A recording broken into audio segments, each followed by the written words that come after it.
Heaven knows just what you need. Let all good things rain out on every planet sea. Soleah Transformation, that's me. Welcome. You are viewing Soleah Transformation Podcast. Thank you so much. I am Soleah T. Rayne, motivational speaker and personal lifestyle consultant. We have Miss Ophelia Brown here, singer, violinist, and published author. How are you today? Pretty good, sis. How are you doing? I'm doing well. Thank you. So glad that you could join us today. You're my first official guest on my podcast. It's Give good to be yourself a hand. here. Yes. So we have a great topic today. It's on becoming the woman who gets her man. Actually, we're going to do a couple series. This is going to be our introduction to the topic because we have some built-in concepts under the topic that we're going to introduce and open up to our audience to chime in and comment in the future. Before we dive into the topic, I want to share this little clip that we found. No. When it's real, me turns to we. Options turn to priority. Weekends turn to date night. Communication turns consistent. Like turns to love. Love turns to proposal. Proposal turns to marriage. Marriage turns to family. In that order, when it's real. That was deep. Did you hear communications turn into systems? Like turns into love? So, consistency. Okay. I got that. Communication turns into consistency? Yeah. Okay, that's what she said. I was like, yes. But it's all of that we want, right? She didn't say anything that we don't want, did she? Maybe family. Some people don't want families. Big families. Well, some people are 2-member families. Your partner is your family in most cases, if you don't have children. Mm-hmm. Okay. But I'm just grateful to be here. Becoming the woman who gets her man. What we have today are some rules of engagement. Being a middle-aged woman, which we both are, sometimes we repeat cycles repetitively, consistently, repetitively. And we need a little help on getting it all together and knowing a direction, a trajectory forward, right? So what I'm saying here is in order to move forward in getting the man that we desire, there are some rules of engagement that we must be mindful of. And one of the rules that we have here is know your man and his wants. So in order for us to know the man that we desire, what we've come up with are 12 archetypes of the different men that we've seen throughout our lives. And one thing about us is by the time we get to our late 20s, 30s, 40s, and so forth, we're wanting to right the wrongs of our youth. Maybe when we were younger, we were teenagers, we were in our early 20s, college years and so forth. We may have dated around, we may have met some men, we may have messed up relationships, honestly, to put it, blatantly. And now it's time to get more specific. And what I like about the little clip that we saw was the mother, the woman, she was really driving her point that when you go through these processes, when you have these steps in relationships, you want to see where it's going. You want to see the fruit of what you're planting, what you're starting, what you're building. You want to see that growth there, see that progression. And a lot of times we meet a guy, we see someone that's cute, someone who's got the gift of the gab. They bring attraction, they bring attention, they bring different things, even giving of their time if we like quality time. And we think, oh yeah, I'm going to marry him. Yeah, I'm going to take him home to my parents. But have we made the right decisions and looked at it critically? Does he meet every requirement or every criteria that I have for myself? And do I even know what he's looking for in a woman? So these are some things that we are bringing to the table. Ophelia, I would like for you to take a little moment to simply introduce yourself and give us your background in regards to where you stand on becoming the woman who gets her man. Little background. I'm a published author. First book came out in 2010. It's called Phenomenally Me. It did pretty well. Proud of it. It got me out at different venues speaking and being active in the poet community for a while. I am currently writing some things right now, hoping to get them out to you guys. And I guess my current position right now with finding the one is that I kind of feel and I kind of believe in serendipity. Looking forward to basically running into the love of my life when I need them, when I am unexpected, when it is just the right timing. Okay. And the book title that you mentioned, Phenomenally Me. I love that title. And I know that book did really well. And I'm so proud of you and your publications and so forth. I look forward to more of your books that are coming out. So one aspect of what we're talking about is, how do we become that woman? How do we fill out their checklist or run the circuit and really master being just what a man wants and needs? You have any insight to what it usually takes or what it should take? Because I know, as you mentioned, you've written books, you've been, to college and so forth. Have you recognized anything that worked in relationships, or even mistakes you made that you wish you could have corrected or could have not done? Thinking the most about being honest and being truthful at all costs. Like, not just when it's convenient. You have to really take into consideration someone else's feelings and express to them your truth, even if it hurts them temporarily. If your truth, because this is what happened to me. My truth was that I loved the guy. I wanted to marry him. I just wanted to be friends first, more so than rush and do the things that you do when you're married. I wanted to wait. And it did not come across that way at all, the way I tried to tell him. And I just wish I'd have been upfront from the get-go and not have entered into like a covenant kind of thing with him before it was time. Yeah. So. I got you. Yeah, that can be a little slippery slope there. And it's good to know, definitely the communication, consistently communicating is very important. When you know what your end goal is, you can pretty much write a mission statement to dating, and you can write a business plan, a one-page business plan. So when you meet the next man, you can say, this is what I'm looking for. This is what I'm willing to offer. And this is what I'm willing to accept, and this will not happen before XYZ happens, or we've achieved XYZ. Let's dive into our list of male archetypes. And this is kind of funny. Some of the titles are really funny. We have 12 descriptions of these men that we've seen throughout our lives. We're middle-aged women, and it's good to know the man that we have in front of us when we see him. I'll list the first 6 and you can name the last 6. So my first one is the Forerunner. And this individual is a type of man who comes into your life making you feel like you're having the relationship that you've always wanted. And it may even last a couple of months, 3 months. You go out on dates, you go to the movie, you cook together and so forth. But then he's nowhere to be found after the first 90 days, I suppose. That's the Forerunner. Then we have the emotional feeler. This individual actually is a touchy-feely one. He has to put his hands on you. And as long as you're there, you give him that comfort blanket. As long as you're with him when you go to the grocery store, y'all go to the mall, y'all go to church together, y'all travel, y'all go to restaurants and so forth. He's got something to put his hands on, and he's very attracted to you.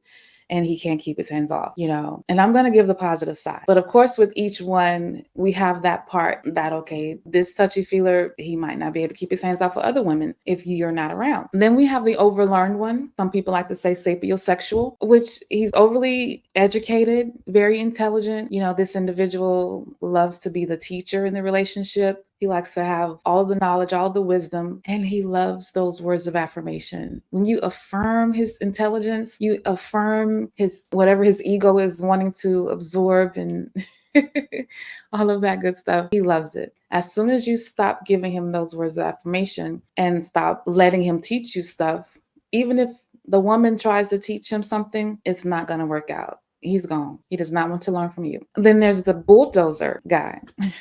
Yeah, I'm sure many of us in our youth have seen this type. This is the one who just got to get his body count up. He wants to come smash whenever, however, wherever. And as long as you're that girl who he can call on, he's good with you.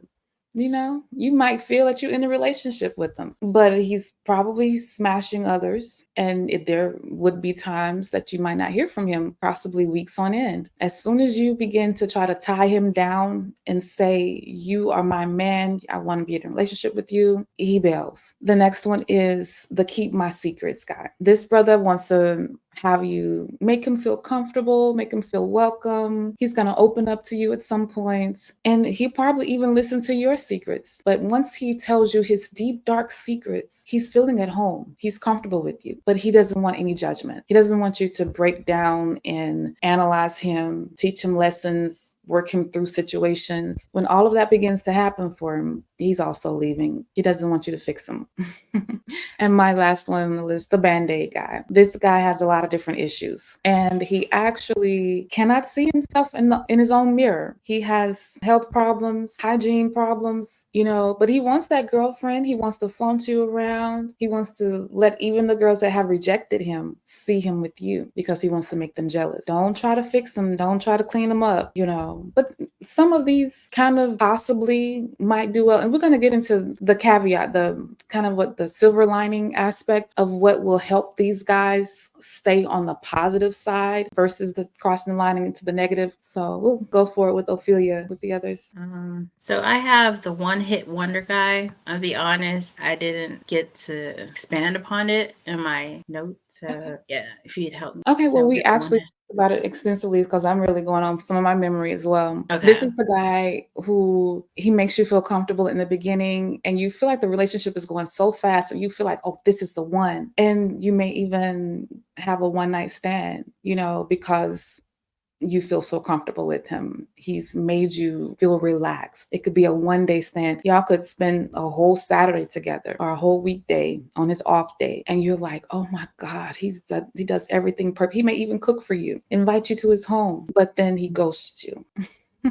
Next, we have the healer guy. So the healer guy wants to come in and fix all your problems, help facilitate your dreams. And it seems like he has a lot of great traits because of this. And can you tell them the reason why we may have struggles with that? Well, at some point, this healer guy ends up in a crisis of his own and needs healing himself. He may even find himself incarcerated, or he has to up and relocate. Maybe he's got financial problems that he's never revealed to anyone and he gets evicted. He becomes homeless or what have you. But that connection that you have with him is so strong, and you're almost willing to do anything to stay in touch with this guy, but it comes with a big price. That's a good one. We next have the always on my mind collector guy. This guy lets you know that you are always on his mind. He may love bomb you. He may call you every day, but he may be collecting other girls as well that you won't find out about. Unless, how does he get found out? He probably messes up and calls the wrong girl. That has happened to me. So I don't know. What would you Have say? you had those always on my mind types? Get your friends pregnant, your cousins pregnant, dating the one next door, Yeah. too close to home, right? Yeah. Mm-hmm. Definitely. Yes, that one too. Okay. The whirlwind guy. So we have the guy that takes you by storm. He makes you feel good about yourself. He takes you on dates and spends money on you. But he also may, if he notices that you're changing, if you're not consistent, he will maybe start arguments or things like that would, if you're not doing, the things that he envisions that you should do, could lead to problems. Right. I think he has that perfected woman in his mind, and he'll always see that other woman, maybe a coworker, maybe someone, if he is in college or whatever, someone he sees around the campus or in his community, and he might want to go and smash this other woman. So he's going to start those arguments in order to get a full breakup, right? You remember and that? once you get the breakup, it's all off until you realize, wait, I still love you, and you want to run back, and then it's kind of too late because you've broken trust and they don't understand. Yes, you were broke up, or some people want to argue, yet no, we weren't broke up. So, yeah. That's where the whirlwind comes in at. All these words, I love you, Yes. and I And didn't it could mean be this, I didn't mean emotional, that. volatile. Yeah, it can seem at least drama. It's a lot of drama. It may seem exciting, your life at that time, but it's a whole lot of nothing, in my opinion. Right. Okay, we got 2 more on the list. Okay, we got the come up guy, the guy that wants to be even with you on everything. He wants 50-50. I'm gonna do this. I need you to put in your 50. I need you to hold me down and get my back. And can you I'm just thinking, but can you go to the ATM for me and withdraw this amount and I'll pay you back? Yeah. And then as soon as he gets on his feet and gets what he wants, you're pretty much going to be out of the picture, especially if he finds somebody he thinks would give more than 50%. Yeah. Yep. And the last one? Okay. The last one is your best friend. I really don't. I mean, it kind of is self-explanatory, but you can't get rid of them. They're your best friend and you love them. And you're going to go through things, good, bad, and in So if this is between your best friend, to a lot of retain people it. say they want to marry their best friend. Why would this just be an archetype and not an actual husband figure? Right. You may have differences of opinions on lifestyle choices. They may know you so well that they don't think that they'd be good for you in the long run. I've had somebody that I thought was my best friend. I had done a lot of sacrificing to try to be with this person, and his final thing he told me was he didn't trust me. So I was just like, well, the whole relationship should be based on trust. So I was like hurt by that. Yeah. And sometimes that best friend aspect may be kind of one-sided. He might be the best friend to you, and he may have someone else he confides in more so than you. Oh, yeah. Yeah. It can be very traumatic. So just giving those 12 archetypes, I'm sure we can come up with more. Many of you women out there who have dated, and maybe even it could be kind of regional, cultural. I'm sure there are different issues that many of us may face under certain other circumstances. But for Ophelia and I, we're actually from the same state. We met in college. I forgot to give that little background information. We've known each other over 20 something years, right? So well over. Yes. So we have seen some of the same types of men. That's why we corroborated on this list of archetypes. But once we actually know the type of man that we're even into and the man that we have in front of us, one of the next rules of engagement might be to learn how to give him what he needs or wants in order to move him to stay with you in the relationship and kind of progress on, like the sister in the video said. We'd want to have those discussions, communicate, be very observant and somewhat analytical. It's almost like we're becoming little Inspector Gadgets, for lack of a better analogy. What do you think about that next rule of engagement? I think it is a vital step. Have you ever made a list of characteristics of a guy that you've dated? I know for me, when I was in junior high school, I had these little guys I liked, boyfriends or crushes, and I write their names in a notebook and say different things. Oh, this guy is the one who will give me this, but then this guy over here, he has this and this quality. Have you ever done that? Girl, yes. I left seven diaries back in Mississippi. Don't know where they are. I had mapped out guys, and I didn't even, like, looking in retrospect, I can't remember their names. It was like when I was 10 years old. I had a list of all the boys in my place of worship, and I would write what I liked about them and who I thought would be king and who I thought would be next and then next. It was like a dynasty I was trying to write. I don't know why. So I did that. But then, like, when I got a little older, I really started thinking about myself instead. And I was like, what do I want in a relationship? What things do they have to do that will make me happy because they do it, not that they have to have it? So one, I don't really remember the whole list, but at least two of them. One was they have to dance or want to be dancing. They could be horrible at it, but I said as long as they tried and wanted to do it, I would love that. And then the second one was music, I think. Have you ever talked to somebody that has no interest in something that you have a major interest in. Yeah. Yeah. And then Yeah. it's So like they give you this blank stare and you're like, I want to sing for you. I want to dance for you. I want to play this song for you. And they're just like, oh, okay. Is it over yet? I know. I Can't can't with stand that. that. Right. Yeah, as over the years, my list got smaller because instead of being so extensive, only because I didn't want to be nitpicky, and also those few things brought joy into my life. So I knew if they had at least some of those, I'd have a better shot. And of course, for me, I've talked to many different men who seem to have the rules of engagement down packed for, of course, their gender. And there's something that a man said to me one time. He said, a woman can date who she wants, but a man has to date who he can get, or something like that. Pretty much saying that the ball game, it's in our court, it's in our favor. As a woman, we get to set the tone.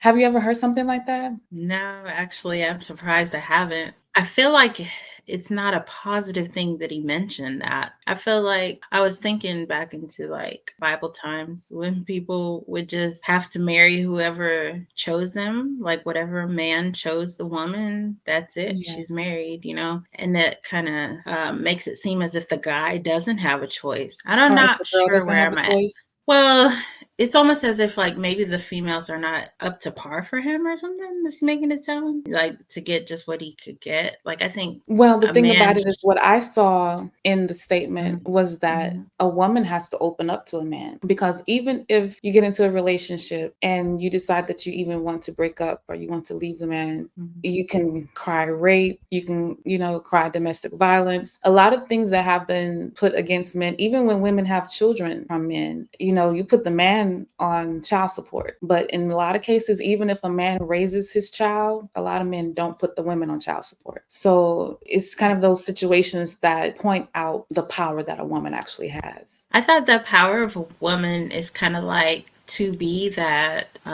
type of person that a man would want, but only open up to the man that she loves. If that makes sense. Without Yeah, having. that's the power that she has, because if a man approaches her, no matter how much he may love her, if she doesn't want him, she doesn't have to accept him. But of course, when you're looking at olden days and so many years in the past, there was that some places you do arrangements. If you lose your virginity to someone, the parents may say you're going to marry this person. You get pregnant out of wedlock. Sometimes the parents make you marry them and you're unhappy if the relationship wasn't a good match, personalities and so forth weren't a good match. So that's why I'm saying it's really good to actually know what he's bringing to the table and what you're bringing to the table, basically, what the man actually likes, because a man really can think with his eyes and with his lower brain most of the time. And after he gets what he wants, he may recognize that, oh, she intimidates me. She's too smart. She's a published author. She's talented. She's pretty. She's this. And a lot of men don't stay because there are other men who may make him feel uncomfortable because he feels like, oh, I'm in competition with them for her affection and her attention. But it could all be in his mind, and that's intimidating him. And he decides to go for a woman that's less glamorous, less complicated in his mind. So knowing that type of man, knowing what his limits might be, would be a very good idea to put on your list of rules of engagement. But we'll go on to the next one. Of course, we can elaborate more later. Know who you are and what you bring to the table. So this goes hand in hand with knowing the man, what he wants, what he brings to the table. When you know yourself, let's say if you know you're argumentative and you meet that type of man who's the intellect and he wants to always teach you something, if you aren't willing to be submissive and kind of a yes girl occasionally, it's not that it will be a permanent thing, but if you are not willing to do those type of things, then don't go for that type of man. Go ahead and reject them early on. The earlier you reject the man that you don't want, the sooner you'll meet the one that you do want. And I think that's one thing about us. A lot of times we get to where we feel desperate, or we feel like, oh, I'll never meet the man of my dreams, or I may have 5 things on my list. Oh, he ticks off 2. I'm going to take him. Or he ticks off 3 or he ticks off 4. But when you have your list, if it's on there, wait until you get that item. And that's going to show you that you've met your man. What do you say about that? I mean, you're welcome to have your own opinion about it. I want to definitely hear it. I'm totally on a tangent. I'm thinking about Charles Lindbergh, the first man I loved from a book. He's a famous pilot that flew a famous plane and all that. Anyway, so I have this thing where I would love to date a pilot. I'm not sure where it came from besides that book. And I've met 2, and neither one of those have panned out. They're friends. Oh my goodness. So yeah, they're friends. I'm in the friend zone. Sweet people. Yeah, pretty cool. One's a What about musician, knowing who one's you are? who. Yes, I know who I am. Do you think that you said you were friend zoned by them? So do you think that you presented to them what they like? Yes, but I think I look for growth in relationships with guys, and when it gets to the point you're just saying hi, how are you? How's your day? But don't get much deeper. I have to go on. I know that you have a lot in your head. I know you're talented. I know you do a lot of cool things, and you never share it with me. That's how I felt for the one that's a pilot, and he's also a videographer. So he gets to live all sorts of exciting things every day. Do I hear about any of it? Nothing. But hey, what's up? Now he'll reminisce about the past, our relationship, but I don't want to think about that all the time either, because it's not happening in the present. He's a sweet person though. The other one was a musician. He came from New York. He lives in New York. Came from New York to Mississippi he said, just to see me and play a gig with me. We got to do the show, and then he had to leave, and I was really sad. So it was really nice. So, Ophelia, he's a pilot as well. Okay. I want to ask more directly in regards to you as a woman. What exactly do you bring to the table when you're dating men, and what do you have to offer them in regards to relationship and future wife material? Like, this is kind of one of the things that we need to know in regards to ourselves when we're looking to date and be a future wife, marry someone. That's a tough loaded question, Soleah.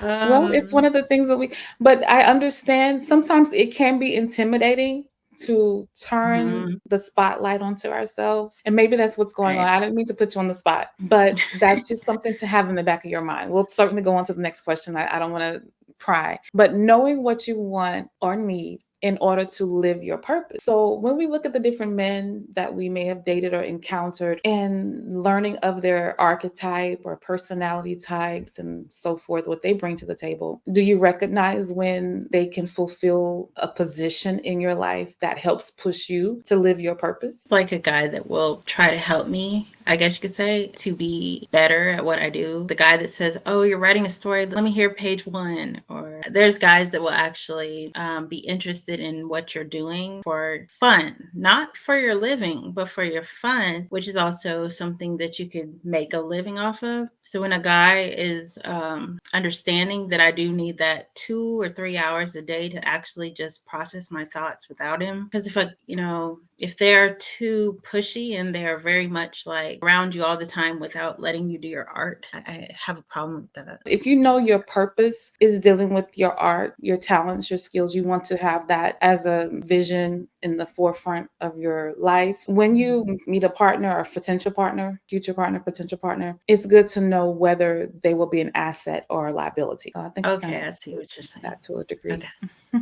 So as I mentioned, we are certainly looking to right the wrongs of our youth and recreate ourselves. By the time we get to be in our 40s, looking at 50s, kind of on the long shot, it's good to know where we stand. And if we're single, if we find ourselves in the dating game, these are rules of engagement. And I just want to kind of take a pause here. These are some very deep topics and deep points that we brought out. And I want to just seal the conversation in a meditation. And we're going to say some words of affirmation that kind of gets us in the mindset of what we're looking to achieve in our lives.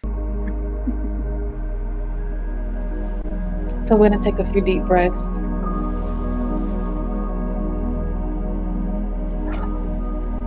Inhale through the nose and exhale through the mouth.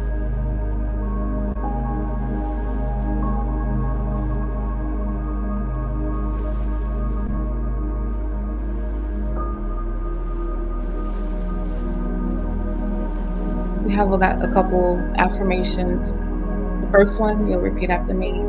I am grateful for my breakthrough. I am grateful for my breakthrough. Just breathe and feel that gratitude.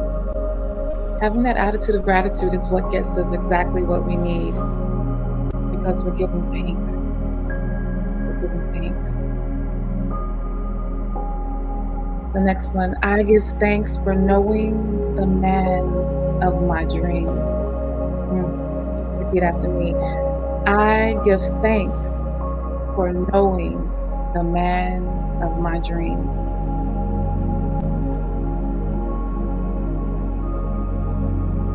As if he's already here. Still breathing deeply. I am everything he wants/needs, and he is everything I need and want. Again, I am everything he wants and needs, and he is everything I need and want.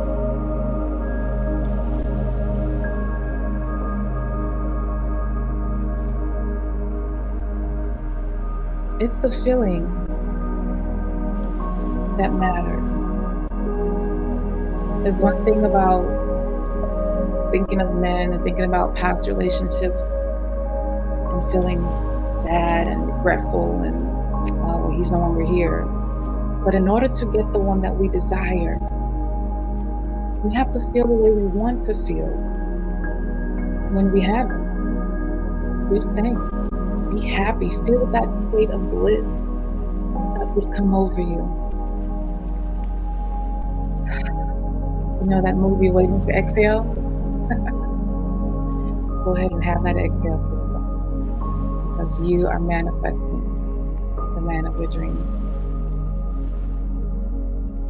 And coming back to the present, coming forward to the present, we say, so be it, and it is so. Thank you once again to Ophelia for being our guest today. And like I said, this is a series of podcasts. We're talking about becoming the woman who gets her man. We're going to dive deeper into these topics and add different other examples and more rules. And we're going to get it tight going forward. So thank you. Any last words? Thank you for having me here. Thank you for opening me up to be able to speak and to talk about my experiences and my hopes and dreams. And you're doing a great thing. So keep it up. And I can't wait to come back. Thank you so much. And actually, I do want to note before we get out of here, please subscribe to the channel if you're viewing today. Don't forget to hit that bell so that you'll get the notifications when we're uploading videos. We're here every Monday. You can look for us around noon Eastern time. And we are a donation-based program, Soleah Transformation. We're here to help women get on the right track and have that transformation that we seek. Okay, so there's the Cash App, $Rayne9, if you feel so inclined. So we're going to go ahead and get on down. Thank you, thank you, thank you once again. Heaven knows just what you need. Let all good things rain.